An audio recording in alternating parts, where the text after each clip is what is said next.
Halo, dengan saya Tami Olivia dan hari ini saya ingin mempresentasikan McKinsey 7S Analysis pada perusahaan PT Cipta Nawasena Cinta atau Dr. Adam & Co Medical Home Care.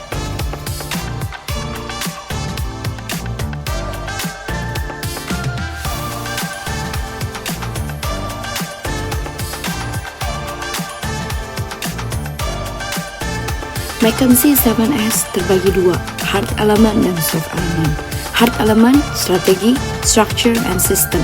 Soft element, style leadership, skill, staff, dan share value. Hard element yang pertama adalah strategi. Dr. Adam & Co Medical Home Care memiliki strategi utama, yaitu home care with one-stop service. Dengan layanan yang terintegrasi, pasien tidak perlu membayar layanan terpisah, yang seringkali menjadi lebih mahal. Proses perawatan menjadi lebih cepat karena pasien tidak perlu mencari layanan tambahan di tempat lain.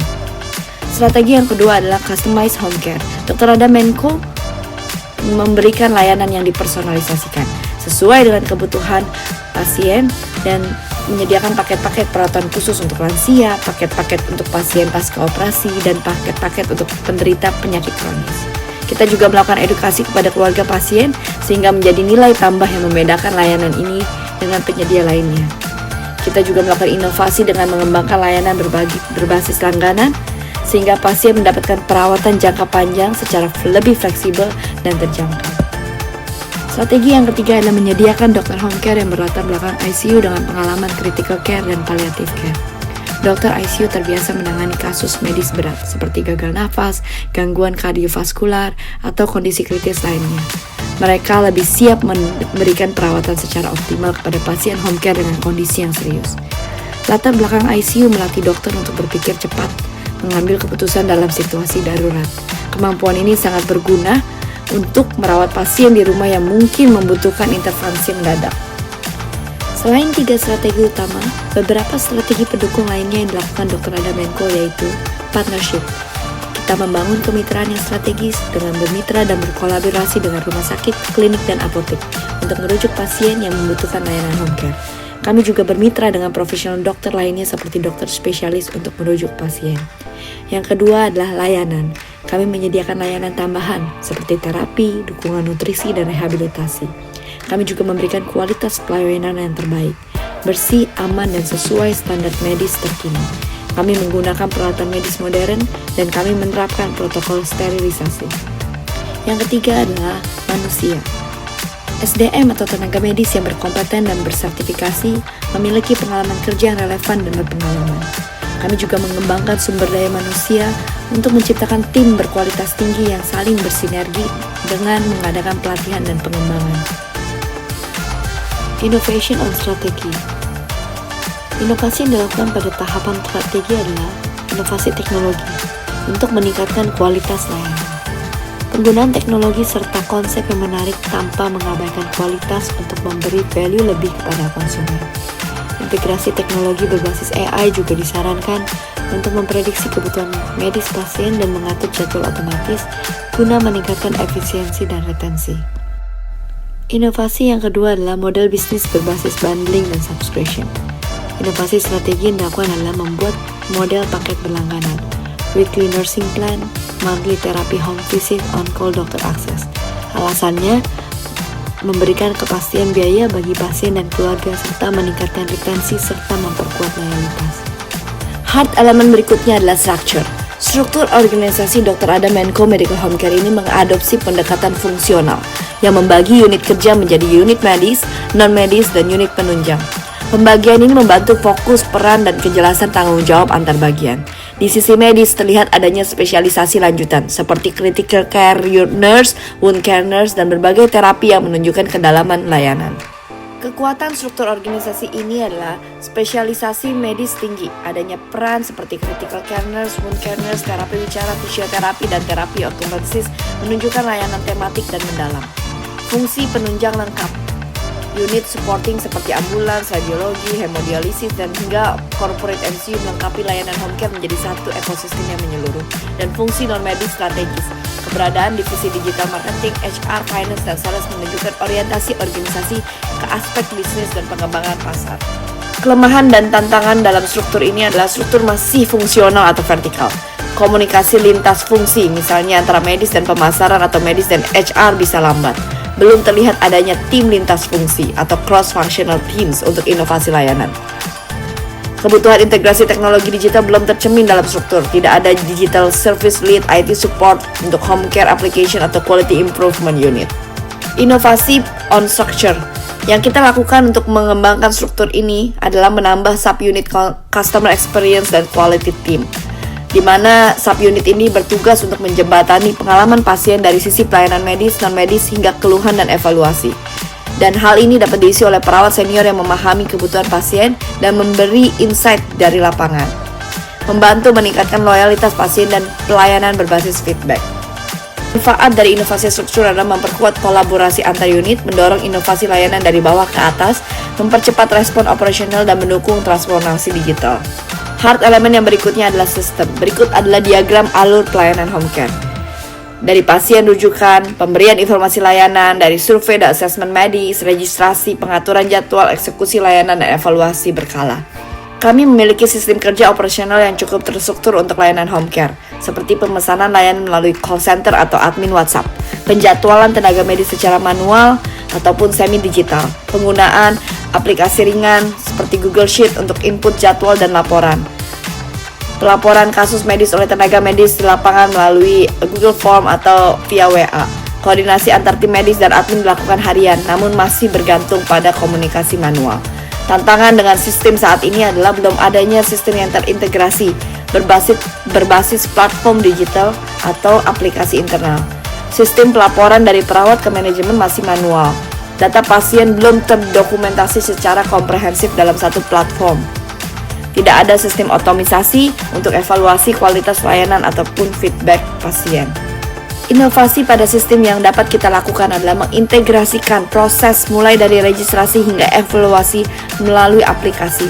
Semua proses dari registrasi, assessment, hingga evaluasi berkala dapat dilakukan melalui aplikasi yang digunakan oleh staf medis dan admin. Pasien dan keluarga pasien dapat melihat secara real-time jadwal, status kunjungan, dan menyampaikan feedback secara real-time. Otomatisasi jadwal layanan, sistem digital penjadwalan berbasis lokasi dan kapasitas tenaga medis, semua ini dapat meningkatkan efisiensi dan mengurangi delay. Monitoring pasien secara aktif, menampilkan status kunjungan, jenis layanan yang diterima, siapa tenaga medis yang bertugas setiap hari, semua ini berguna untuk supervisor medis dan tim quality control. Manfaat dari inovasi itu sendiri adalah meningkatkan efisiensi proses layanan dan pengambilan keputusan, memperkuat dokumentasi medis dan operasional, memberikan pengalaman pasien lebih profesional dan transparan, meningkatkan respon terhadap kebutuhan darurat atau perubahan layanan. Soft element, style leadership, skill, staff, and share value. Gaya kepemimpinan yang saat ini dimiliki adalah partisipatif, melibatkan tim dalam mengambil keputusan, meningkatkan rasa memiliki dan akuntabilitas. Gaya kepemimpinan ini sangat tepat diterapkan karena mendorong keterlibatan inovasi dan kualitas pelayanan yang lebih tinggi. Kunci dalam memenangkan kepercayaan pasien dan membangun keunggulan kompetitif. Alasan gaya kepemimpinan partisipatif cocok untuk layanan home care. Home care bersifat dinamis dan personal. Layanan home care tidak seperti layanan institusi medis biasa. Karena tenaga medis bekerja di rumah pasien, tentu lingkungan dan kebutuhannya sangat variatif. Gaya partisipatif memberi ruang bagi tim lapangan, perawat, dokter, dan terapis untuk menyampaikan realitas di lapangan dan ikut menentukan solusi yang terbaik. Gaya kepemimpinan ini meningkatkan kepemilikan dan kualitas layanan. Karyawan yang dilibatkan dalam pengambilan keputusan akan merasa dihargai dan memiliki tanggung jawab moral yang lebih besar terhadap hasil kerjanya. Hal ini berdampak langsung pada kepuasan pasien karena pelayanan menjadi lebih empatik, responsif, dan profesional.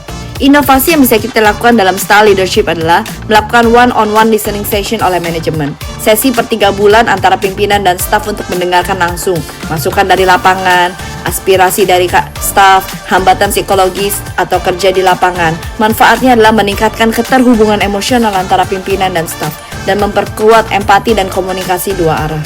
Inovasi kedua adalah memberikan platform yang memungkinkan seluruh staf menyampaikan ide perbaikan layanan, mengusulkan SOP, dan melaporkan kendala operasional secara terbuka. Tentu manfaatnya adalah seluruh karyawan mempunyai jalur memberikan suaranya tanpa hambatan birokrasi, menumbuhkan budaya terbuka dan progresif, dan mempercepat deteksi masalah sistemik. Soft element yang berikutnya adalah skill.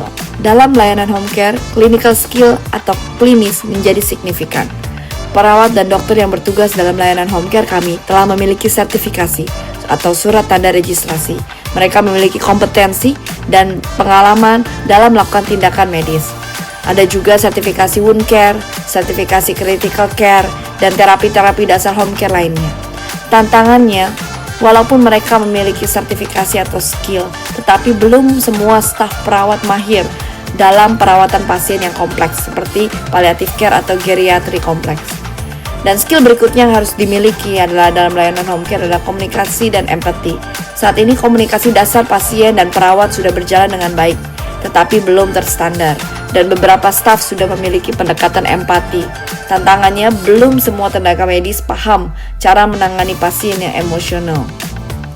Skill yang berikutnya adalah digital administratif. Kondisi saat ini penggunaan WhatsApp sudah umum, tapi belum menyeluruh level integrasi. Mereka familiar dengan perangkat dasar komunikasi dan format laporan. Tantangannya, belum semua perawat atau tenaga medis paham digital reporting atau telehealth. Belum semua paham penulisan report melalui WhatsApp group. Inovasi yang bisa dilakukan untuk meningkatkan skill dalam perusahaan atau dalam layanan home care adalah melakukan pelatihan dan pengembangan, menyediakan pelatihan intensif baik dalam keterampilan teknis maupun keterampilan interpersonal, membangun program pelatihan yang berbasis modul digital dan praktek lapangan untuk meningkatkan kemampuan perawatan pasien-pasien paliatif dan geriatri, serta meningkatkan komunikasi empatik serta melakukan edukasi keluarga pasien. Kita juga bisa melakukan pengembangan platform internal pembelajaran online yang berisi video, SOP, interaktif, dan kuis atau evaluasi untuk meningkatkan akses dan fleksibilitas dalam belajar. Soft elemen yang berikutnya adalah staff. Kondisi saat ini, staf utama terdiri dari perawat home care, dokter, fisioterapi, speech therapy, terapi akupansi, dan tenaga administrasi, serta tim customer service. Mayoritas staf medis memiliki latar belakang pendidikan yang sesuai dan sertifikasi yang relevan seperti wound care atau critical care. Tantangan yang dihadapi adalah dalam hal penempatan tenaga kerja, tingkat turnover yang tinggi karena faktor tekanan kerja dan jam kerja yang panjang, distribusi beban kerja terutama pada staf lapangan yang menghadapi jadwal padat dan area layanan yang luas, proses rekrutmen masih lebih fokus pada keterampilan skill dan belum secara maksimal mengevaluasi aspek empati, komunikasi, dan kesiapan kerja. Keterlibatan staf dalam perumusan kebijakan juga masih terbatas sehingga partisipasi dan motivasi kerja jangka panjang belum optimal.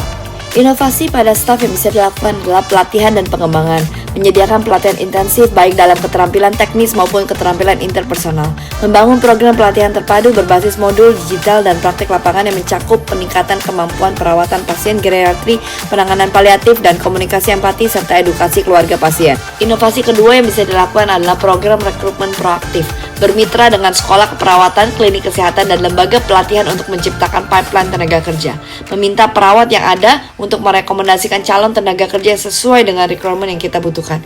Kandidat yang direkomendasikan cenderung lebih cocok dengan budaya kerja perusahaan, menggunakan outsourcing atau home care lain untuk memenuhi kebutuhan tenaga kerja. Soft elemen yang berikutnya adalah share value.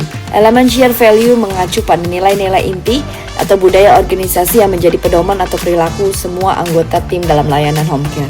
Di Dr. Radha Menko, nilai utama yang ditanamkan adalah compassion, kepedulian, professionalism, kecepatan layanan, empati terhadap pasien dan serta keluarganya. Nilai-nilai ini terlihat dalam komitmen perusahaan untuk menyediakan layanan home care yang holistik, human center, tidak hanya fokus pada aspek medis, tetapi juga memperhatikan kenyamanan psikologis dan sosial pasien. Tantangan yang dihadapi adalah nilai tersebut masih belum merata di semua lini staf, khususnya pada staf baru atau staf non-medis. Belum adanya sistem budaya kerja tertulis atau mekanisme penguatan nilai secara berkelanjutan. Hal ini menyebabkan adanya perbedaan persepsi dan implementasi standar pelayanan di lapangan. Contohnya, beberapa staf menunjukkan nilai empati yang tinggi, sementara yang lain masih bersifat transaksional. Kesenjangan ini dapat berdampak pada inkonsistensi layanan dan persepsi pasien terhadap kualitas perusahaan. Inovasi yang bisa dilakukan pada share value, yang pertama adalah melakukan Living the Value Program, internalisasi nilai-nilai organisasi, di mana kita menerapkan program dan pelatihan nilai perusahaan secara rutin, khususnya bagi staf baru dengan fokus pada nilai empati, human touch, professionalism, respon cepat dan solutif, integritas dan akuntabilitas. Sampai pada akhir kesimpulan, Dr. Radha Menko Medical Home Care menunjukkan komitmen yang kuat dalam memberikan pelayanan kesehatan berbasis empati dan kualitas kepada pasien di rumah. Melalui analisa elemen McKinsey 7S terlihat bahwa perusahaan memiliki strategi diferensiasi yang jelas, struktur organisasi yang lengkap, serta SDM